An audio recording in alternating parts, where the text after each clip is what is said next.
बिस्मिल्लाहिर्रहमानिर्रहीम। अस्सलामुअलैकुम। Saudi Urdu news channel में आप सबको खुश आमदीद कहा जाता है।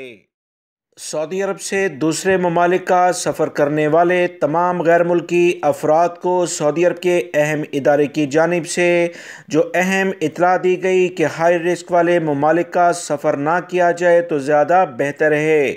बहुत सारे पाकिस्तानी और इंडियन भाइयों की जानिब से ये सवालात किए गए, क्या वो पाकिस्तान और इंडिया जा सकते हैं। इस बारे में इन्हें कोई मुश्किलात तो दरपेश नहीं होंगी, क्योंकि इस वक्त सफ़र करने वाले तमाम अफराद ही ये डर इनके अंदर लाजमी तौर पर मौजूद है कहीं इंटरनेशनल फ़्लाइट्स बंद ना हो जाएं और कोई ऐसी वैक्सीन की बिना पर नई पाबंदी ना लग जाए कि वो वापसी के लिए मुश्किलात का शिकार हो जाएं।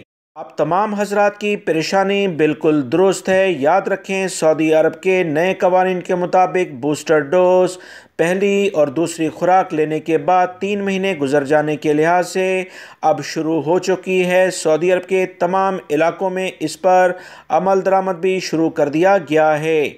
बहुत सारे मेरे जानने वाले दोस्त अहबाब इस वक्त सऊदी अरब से सफ़र करने से पहले बूस्टर डोज ले रहे हैं।